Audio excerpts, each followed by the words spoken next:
Well, when we looked at using the DFT to approximate the Fourier transform, we saw that there were three steps. We had to sample the continuous time signal, we had to truncate the number of samples, limit those to n, and then we were going to sample in the frequency domain by zero padding our truncated signal out to capital M samples and taking the DFT.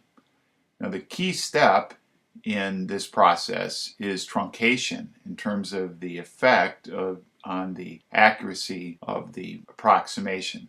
So we're going to look at the effect of truncation. We're going to do this in terms of the discrete time Fourier transform because that's the quantity that we end up sampling when we do the final step of taking the DFT after zero padding.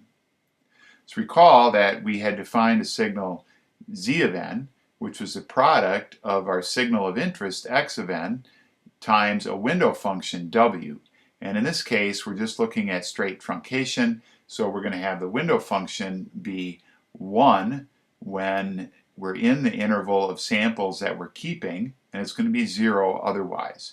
So if we take the discrete time Fourier transform, then the quantity that we end up with for the truncated signal, z of e to the j omega, is just 1 over 2 pi times the convolution of x of e to the j omega with w of e to the j omega.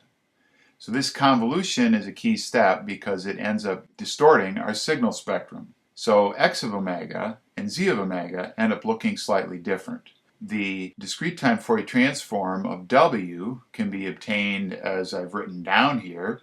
It's a phase factor associated with the fact that this window is not centered on the origin, but rather runs from time 0 to n minus 1.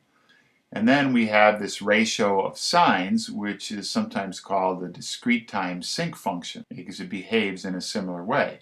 Now, I've sketched the magnitude of w v to the j omega down here, and it turns out that the peak value is at 0, and it has an amplitude of capital N, the length of our window.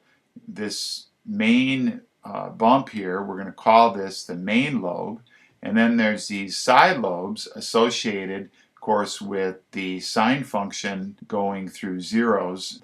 We get these side lobes. The first zero crossing occurs at 2 pi over n, and we have another one at 4 pi over n and 6 pi over n and so on. So what's happening is that I'm taking the DTFT x of e to the j omega and I'm convolving it with a function that has this kind of a magnitude. And that's going to introduce some distortion. In particular, the presence of this main lobe is going to blur detail in x of e to the j omega. Remember that when we do a convolution, we take the product of the original function, say x of e to the j omega, with a shifted version of w, and then we add up or integrate the area under the product. So if I have two features in x of e to the j omega that are close together with respect to this main lobe width, when I multiply and integrate, they're just going to get added up, and I'm not going to be able to see them as distinct features. So our resolution nominally is the width of the main lobe, which is 4 pi over n. Now, the side lobes also affect our performance, and what they end up doing is they limit the dynamic range that we can see in z of e to the j omega. Because I can have a weak component in x and a very strong component in x, and the problem is that the side lobes generated by the strong component in x can mask or obscure the weak component in x. And I've got some examples that I've generated using MATLAB, and we'll show those here to highlight these two effects. First, what I'm showing here is the magnitude of the window function in the frequency domain, the DTFT, for two cases. I've got n equal to 25 in the first row of this set of graphs, and then in the next row I've got n equal to 50.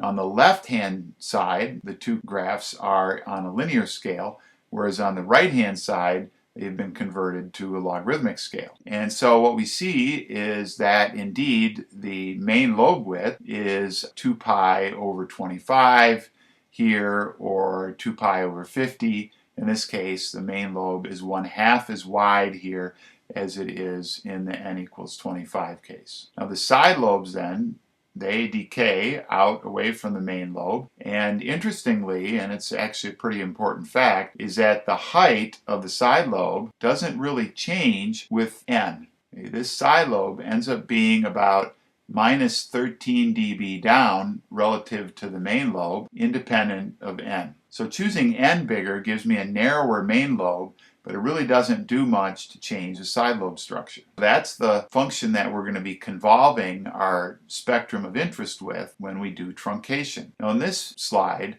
I'm showing the magnitude of z of omega, e to the j omega, that is the DTFT of the truncated signal, and here I have two cosines. So the true spectrum has two lines.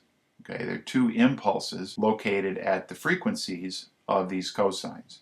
And I've chosen n equals 100 here. So this first panel is cosine at frequency 7 pi over 100. And then the second panel is a cosine at frequency 10 pi over 100. And the third row is the sum of these two cosines and what I get if I take the discrete time Fourier transform of that after truncating them to n equals 100. On the right-hand column, I'm showing these same results on a dB scale. So the width of the main lobe here is 4 pi divided by 100. The two sinusoids that I'm considering are within a main lobe of one another because they're separated by 3 pi over 100. You see what happens is I have this term due to the one sinusoid, and then I have another term due to the second sinusoid. When I consider the two of them together, I see two bumps, but I've greatly blurred the true spectrum. Because remember, the true spectrum would be two impulses at the frequencies of the sinusoid. But now I have these two bumps, and it looks the same way in dB scale. We see also that we get two bumps associated with the two sinusoids that are present in the data. Now let's make those sinusoids a bit closer together. In this case, the sinusoids are spaced by 0.5 pi over 100. And remember, the main lobe width here is 4 pi over 100 wide. So these two sinusoids are very close with respect to the main lobe width. They're 1/8 of a main lobe width apart. As in the previous slide, we're showing in the first row a single sinusoid with frequency 7 pi over 100.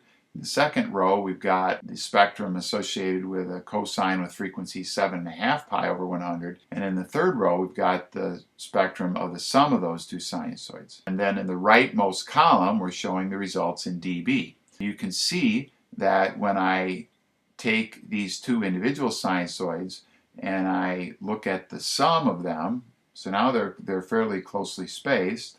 So the true spectrum would be two impulses that are within 1/8 of a main lobe apart.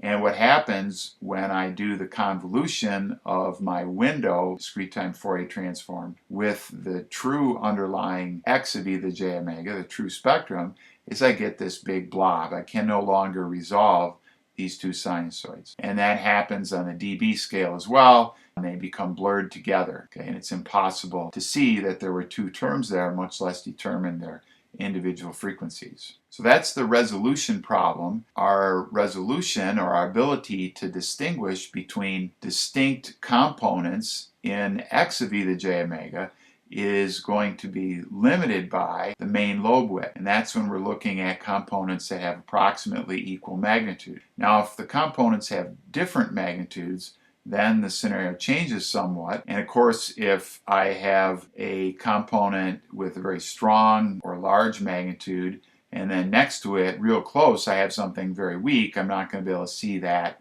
anyway. But if the weak component is farther away, I can still run into problems because of the side lobes. So in this panel, we're showing the case where we have one strong sinusoid and then a weak one spaced some distance apart. So in the top panel, again, I've got a cosine with frequency 7 pi over 100. And I'm showing the discrete time Fourier transform of that based on 100 samples. In the second row, we have the discrete time Fourier transform for a sinusoid whose amplitude is 1/10 but whose frequency is some distance away. It's 20 pi over 100, 4 main lobe widths away. So we shouldn't have trouble resolving these because of the main lobe width. We should be able to see them clearly. However, when I look at the sum, because this sinusoid at 20 pi over 100 is so weak, it barely sticks up above the side lobes of the strong sinusoid. And we can again look at this on a dB scale and recall that the distance from the main lobe to the first side lobe is about 13 dB for this rectangular window, and our sinusoid with the weak amplitude is located a number of side lobes away from the main lobe, and in this case it's barely above the height of these side lobes in the vicinity of that same frequency. When I add them up, I do see something, but it's not super clear that there's a term here, especially if we considered a case where there was noise present. Well, let's reduce the amplitude a little bit further and see what happens. So in this slide, I'm showing, again, two sinusoids. I haven't changed the frequencies. They're both, as before, at 7 pi over 100 and at 20 pi over 100. But now I've made the sinusoid at 20 pi over 100 a factor of 100 weaker than the sinusoid at 7 pi over 100. What's happening now is that this weak sinusoid is buried in the side lobes created by the strong sinusoid. When I look at the sum of the two, I find no evidence that there is yet another component here. Okay, it just disappears. I can't see anything that's below these level of these side lobes.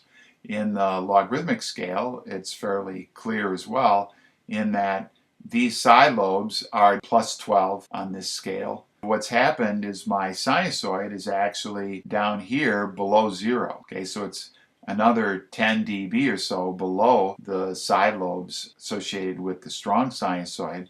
When I look at the sum, I just can't see that there's anything there. So my dynamic range here is less than a factor of 100 because of these side lobes. One way to think of side lobes is that they're like a shadow that's cast by a particular spectral component. So the taller or the stronger that spectral component is, the bigger the shadow is going to be, and the more difficult it's going to be to see fine details or smaller weak terms in the spectrum, even at great distances from the strong term. So to summarize, what we've shown now is that when we truncate the signal in time, keeping a limited number of samples, that corresponds to convolving the true DTFT that we're interested in with the DTFT of a window function associated with the truncation. And that window for straight truncation has a sync-like character about it, and the main lobe width of the window causes blurring of the details in the true signal spectrum that we're interested in, and so it limits our ability to resolve components that are close together. And then the side lobes of that window function limit the dynamic range because it prevents us from seeing weak components in the presence of a strong spectral component.